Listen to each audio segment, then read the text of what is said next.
Do you ever find a show and it's like, yes, this right here is why I watch anime. Something that comes from completely out of left field that minutes into the first episode makes you remember why the medium is worth pursuing in the first place. A series that brings purpose back to wading through the ocean of mediocrity that each new season brings, and makes anime as a whole feel fresh and exciting all over again.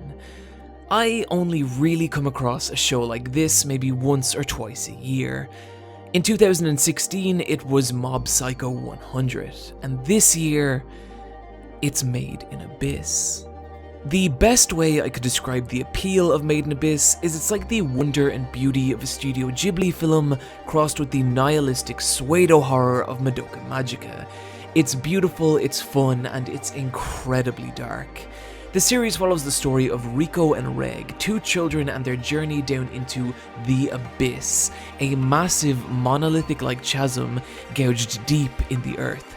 A fantastical, nearly alien-feeling place, filled with priceless treasure, vicious monsters, and frightening, disturbing secrets. The series started out life as a webcomic, serialized in the monthly online manga publication Webcomic Gamma. Gamma specializes in strange, offbeat pseudo-horrors or series with unconventional story elements or protagonists.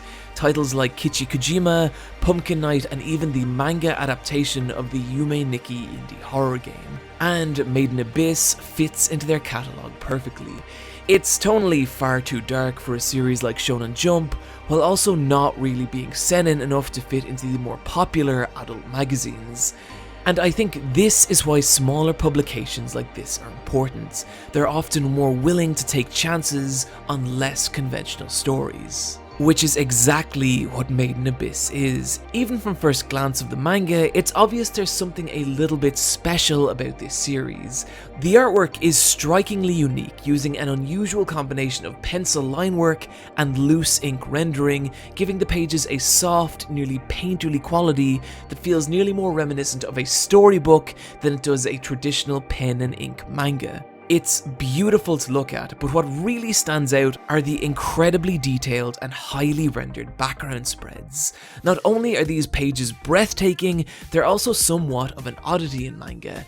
It's rare to see so much work poured into the construction of the world a story takes place in. But world building is an aspect of storytelling that Abyss's author Akihito Tsukishi seems to feel very passionately about. Something you can tell from both the wealth of supplemental information he provides in between chapters, fleshing out the lore, wildlife, and technology of Made in Abyss's world, as well as his personal work, where he illustrates massive expansive environments with just as much care and detail as he does the characters that inhabit them. The anime was produced by Studio Kinema Citrus, and the first episode was actually dramatically restructured from the opening of the manga, and I think this was the right call. The manga gets off to a pretty slow start, but the changes series director Masayuki Kojima makes to the early portion of the story results in one of the strongest and most intriguing first episodes I've seen in a very long time.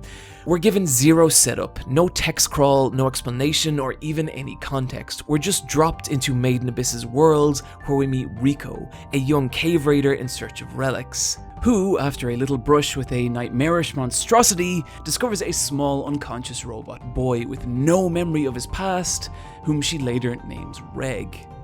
And from here, gradually over the course of the episode, we watch as piece by piece, Made in Abyss's world slowly starts to come into focus, with each shot, piece of background art, and line of dialogue slowly building our understanding of who these characters are, as well as what kind of world they live in. Revealing that Rico is an orphan who lives in the mining town of Orth. The episode culminates in this beautifully done scene, where the camera pulls way back and we reveal that the entire city of Orth is built around this gigantic chasm, the Abyss. And I think what's so effective about this moment is how it beautifully binds together all the little disparate details the episode has fed us up until this point, and galvanizes Abyss's world with a sense of place and purpose, spelling out exactly how gargantuan and mysterious the abyss is, as well as the culture of Orth that's built up around it. It also lets the audience know, in no uncertain terms, that these are our main characters, and at some point, these two little guys are headed straight down into the abyss. I think what's so effective about starting the story like this is how evocative it is of other more traditional adventure narratives. Young characters travelling out into the world for the first time and all the potential mystery and wonder that comes with that. But I think where Made in Abyss starts to distinguish itself is how it frames Rico and Reg's adventure as opposed to how other series do. Generally, most adventure stories featuring a young protagonist work as a loose metaphor for journeying into adulthood, and all the self-discovery that comes with that. Stories about realizing your inner strength and becoming who you really are. But even from the earlier, more upbeat episodes of the series, there's a distinctly ominous feeling surrounding the abyss as well as Rico and Reg's potential journey into it. The abyss is described as an intensely perilous place, divided up into 7 layers, each of which grows more dangerous than the one that came before it, with only the most elite of the elite cave raiders, the White Whistles, able to survive anything below its 4th layer. Information from cave raiders down in the abyss is communicated through balloons which travel up through the chasm and are retrieved by the town of Orth, which is how, one fateful day, Rico receives a letter from her long-lost mother, a legendary White Whistle known as Liza the Annihilator, which claims that she's waiting for Rico at the very bottom of the abyss, which is the catalyst that sets the plot in motion, but also serves to drive home just how dangerous the abyss might actually be, with the letter containing a group of sketches depicting what appear to be massive, gnarled monstrosities and unusual ancient relics, one of whom looks suspiciously like Reg.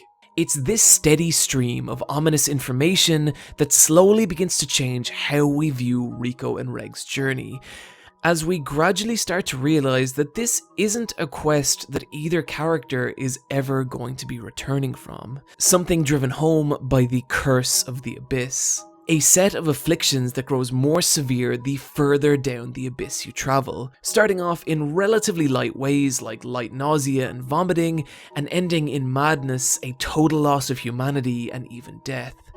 The kicker with the Curse of the Abyss is that it doesn't affect people who are traveling down into the abyss, but those who are attempting to rise up out of it, meaning the further down into the abyss you go, the more difficult it will be to ever return, with anyone who descends below the 5th layer considered lost forever. Which is why when the various goodbyes take place between Rico and her friends, there's a real feeling of sadness and finality to it.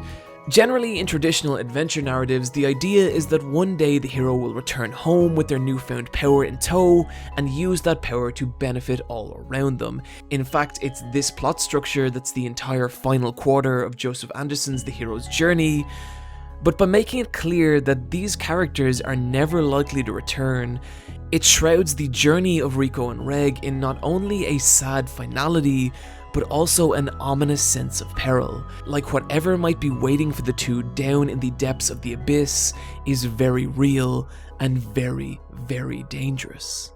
The earliest way the series communicates this is through the in-universe map that charts the abyss. I think a good fictional map can do a lot to sell the geography of a series while also foreshadowing story elements that are yet to come, and the Abyss's map is successful in both these regards. Right up at the top here, we have the city of Orth, which is by no means a small place, but just look at how completely dwarfed it is by the sheer size of the abyss, a gargantuan vertical landscape divided into 7 unique layers. The rocky mountainside of the edge of the abyss, the jungle-like forest of temptation, the sheer vertical drop of the Great Fault, the humid springs of the Goblet of Giants, and the frigid icescape of the Sea of Corpses, as well as the mysterious 6th and 7th layer, the capital of the Unreturned, and the final Maelstrom, of which only rumours exist.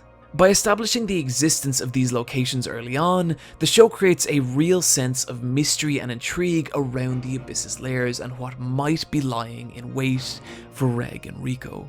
In fact, one aspect of the map that has me especially curious is what exactly are these strange eye-shaped formations at the bottom of the abyss, and why is the chasm starting to resemble a large, gaping mouth?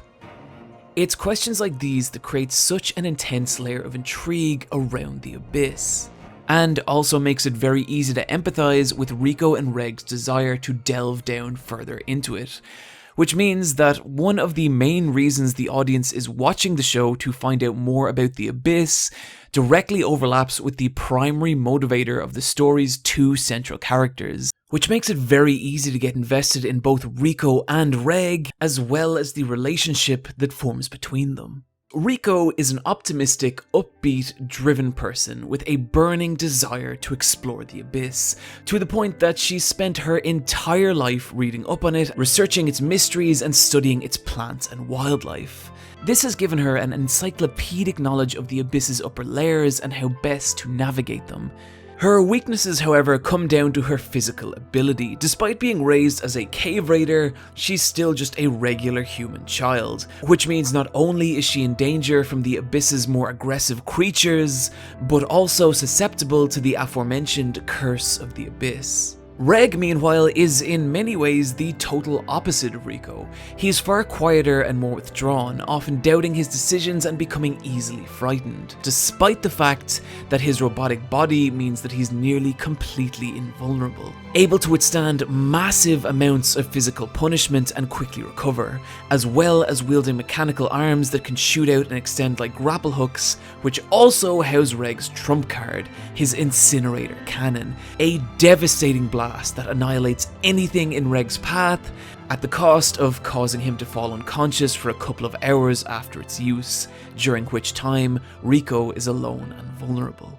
What I think really works about the setup for these two characters is that very early on the strengths and weaknesses of each one is clearly established. There's nearly an RPG-like sense of what each individual character is good at and where their talents lie. And a lot of the fun of the series comes from watching Rico and Reg navigate their way through the Abyss's upper layers and apply their talents in interesting and creative ways.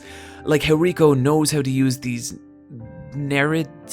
flying disc squirrels, like how Rico knows how to use these flying disc squirrels to distract from the far more dangerous Madderjacks. In particular, I really like all the creative uses the pair find for Reg's grapple arms. They start off just by using them like glorified grappling hooks, and even this I think is pretty cool. Giving characters interesting movement mechanics in shows can make the simple act of traveling from point A to point B a far more fun and engaging experience for the audience. But what's really interesting is that as the show goes on, the pair learn to use Reg's grapple arms in a variety of interesting ways, utilizing them as a pulley to trap animals and even as an alarm system. This also gives the sense that these two characters are constantly learning, that they're actually progressing in their own skill sets and making progress on their adventure.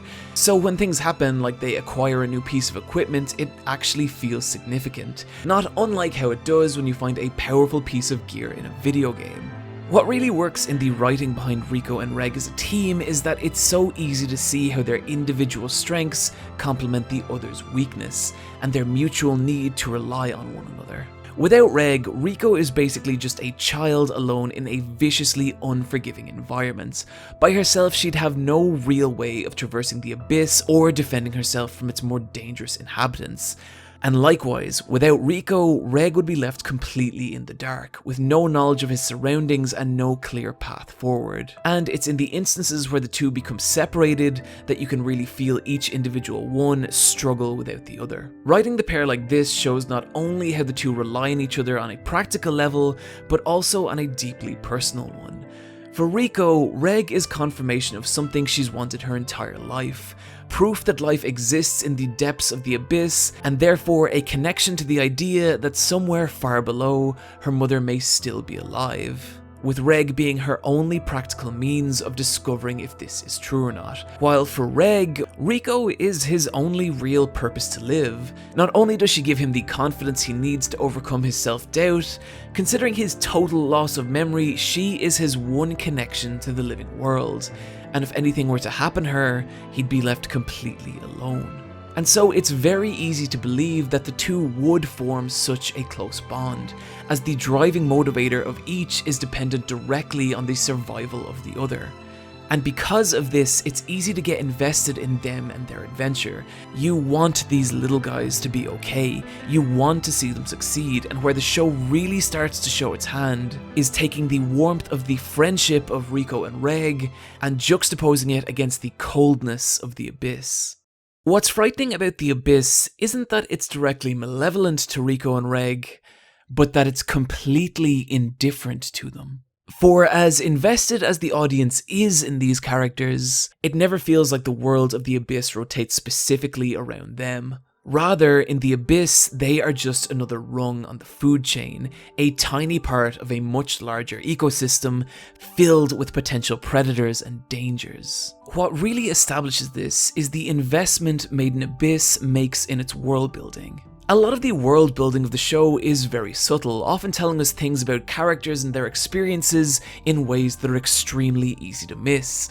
Like the interior of Nanachi's hut, one wall of which has a collection of raiders' whistles, and if you've been paying attention to the show up until this point, this will tell you a lot about the kind of life Nanachi has lived and what she's had to endure. It's this same sense of world building that applies directly to the layers of the Abyss, each one of which has a real sense that it's its own contained ecosystem, as the various life forms that exist in each one interact with one another in a multitude of unusual ways, like how the bizarre plant-like Omikage emits a scent of fruit to trap our aforementioned disc squirrels in its stomach and slowly digest them alive, or the symbiotic relationship between the shroom bears and the parasitic water shrooms, which inject their nutrients back into the shroom bear whenever it's about to die, thus sustaining their host and keeping it alive for a lot longer than they would naturally last. These are tiny little touches, but it's details like this that stir a viewer's imagination and instill the feeling of a far larger world, and that to me is a lot more effective than just having characters exposit its lore and history, as rather than being told about an environment, we get to actually experience it. Adding immeasurably to this sense of place is just how beautifully and imaginatively the Abyss's environments are brought to life. Subtle animation on background elements like the mist the Abyss is filled with and the bouncy inverted trees of the second layer really adds to the feeling that these are actual physical locations our characters are in, and not just a painting they've been placed upon. The biggest reason these environments feel so distinctive and alive, however, is the lead background artist on the project, Osamu Masuyama. Masuyama is a veteran of the animation industry, having created backgrounds for some of the biggest projects in the entire medium, titles like Spirited Away and Your Name. He's also an artist who seems to feel very passionately about one subject in particular: plant life and the natural world. You only need to look at a clip of him painting to see the joy and ease he takes in illustrating nature, and that's a joy he seems very keen to share with other people. He dedicates a lot of his time into teaching others how to paint, regularly running live classes and workshops, and also releasing books on the subject like the unfortunately translated Law of Landscape sketch that does not tell you at school-draw using gouache. If you want to see a full video on Masuyama and his work, the Canipa Effect has a great one, link in the description down below. Another artist instrumental in establishing the feel of the Abyss is Ko Yoshinari, the animator responsible for the chaotic, wild movements of the Abyss's creatures. Yoshinari is famed for his unconventional line work and his ability to convey chaos and destruction, something plain to see in the wild, savage animations of the Abyss's more dangerous creatures, which, combined with their eerie, nearly alien-feeling designs, give a legitimately frightening, threatening air to the beasts of the Abyss. A brutality bolstered by just how cruel and intelligent some of the Abyss's inhabitants actually are, like the Corpse Weeper, a bird-like monster which reanimates dead human bodies in order to make them call out for help, so it can draw in other humans to then prey upon. It's this duality that I think makes Rico and Reg's journey so compelling. On one hand, you have two extremely likable characters who are incredibly fun to be around. Two people who really seem to deeply care for one another. And on the other, you have an environment that constantly threatens to rip them apart. And it's not just the individual threat of death that's frightening, but the idea that if one were to die, the other would be left alone. Something that frightens Reg in particular, as while he is invulnerable, Rico most definitely is not. This is what underscores Rico and Reg's journey with a cruel sense of reality, but also makes each step into the abyss feel significant and earned. It's also when the show begins to make good on this threat that Made in Abyss becomes nearly unbearably tense to watch. I can't really talk about this aspect of the show without getting into some pretty heavy spoilers, but suffice to say, if you, like me, enjoy getting invested in characters and then having your heart ripped out of your chest, this is the show for you. As much as I'm willing to praise this show, however, there are issues that I feel hold it back. For one, the pacing becomes a real problem about halfway through. While problematic pacing can be an issue for a 26 episode series, it is poison for a 13 episode series. The problem kicks in around episode 6, where Rico and Reg enter a training arc with Ozan. But the issue is that it's hard to define what Rico and Reg actually take away from the experience. We just get a throwaway line of dialogue about how they've both improved their survival skills, and it really grinds the momentum of the journey to a halt, without advancing the characters in any meaningful way. There's also the issue with Made in Abyss's manga, which tends to sexualize its characters in a way that I'm not comfortable showing here. And my issue with this is simple. These characters just feel way too young to be sexualized to this degree, and it just feels gross. I know there's various defenses people make for this kind of shit, and I don't buy into any of them, and it puzzles me as to why people feel a need to defend this side of the industry. Thankfully, this aspect of the story is drastically scaled back in the anime, mostly just playing up Reg's awkwardness over his attraction to Rico, but seeing as it's part of the series as a whole, it still bothered me enough that I felt a need to point it out. Finally, there's the way that Made in Abyss ends, and without giving too much away, I can say that just as the story really feels like it's kicking into gear, the show concludes, and it ends up feeling much more like half of a 26 episode series than a full complete 13 episode series. And what really stings about this is that the arc that comes directly after the anime's conclusion is not only the strongest of the series, centering around one of the most frightening antagonists I've experienced in a long time, it also explores and delivers on some of the show's themes of friendship and sacrifice in some really interesting and heartbreaking ways, in a way the anime only begins to. I think if this section of the manga were adapted and adapted well, it has the potential to cement Made in Abyss as one of the all-time great anime series, but as of now, that potential is left irritatingly untapped. What I think does save the series in its final hour, however, is episode 13, which is a 42-minute special. And if we're going to talk about this episode and what makes it special, we're unfortunately going to have to drop a spoiler warning right here. For the entirety of Made in Abyss, it feels like the series is building on two major themes.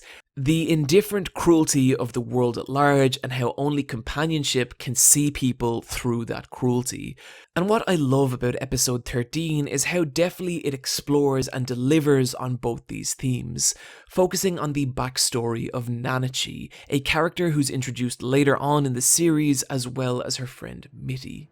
Both characters were at one point human girls, but after being the subject of a horrific experiment at the hands of a White Whistle in the Abyss's fifth lair, were robbed of their humanity, with Nanachi being transformed into a beast-like hollow, and Mitty suffering far worse, trapping her soul in a gelatinous cage of a body, leaving her perfectly capable of feeling pain, but also robbing her of her ability to die.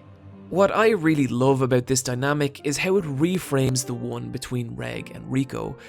Where Reg is frightened that Rico will be killed, leaving him alone in the abyss, Nanachi is equally scared that she herself will die, leaving Mitty alone, immortal and isolated, lost in the abyss for all eternity. And the conclusion these three characters reach is a heartbreakingly poignant scene about what it is to love someone and the brutal responsibility that love can sometimes bring. Ultimately, it's moments like this that cement to me what Made in Abyss is. A wondrously joyous tale of adventure and discovery, while also being a bitingly cruel story of friendships struggling in the harshest possible environment. It's this dual nature of Made in Abyss that makes it feel so special to me, and also what reminded me of the potential anime has to tell stories of such wildly divergent tones and themes that can be all at once innocent, joyous, and cruel.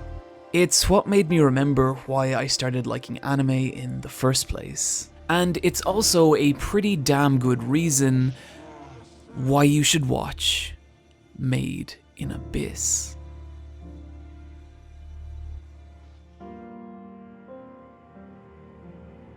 Friends, thank you once again for joining me today, and I really hope you had a good time with today's video. If you did and would like to help me create more like it, as well as seeing your name listed among my beautiful backers right here, then you can do so over at patreon.com/supereyepatchwolf. This week in particular, I'd like to thank Vasily Herbinka, Space Lion, Yugoro, Bruno Zambonino, Carter Kite, The Zyad Show, RPG Grenade, and Lauren B. Catch me on the Let's Fight a Boss video game podcast or on Twitter @eyepatchwolf. Friends, take care of yourselves, and I'll see you next time.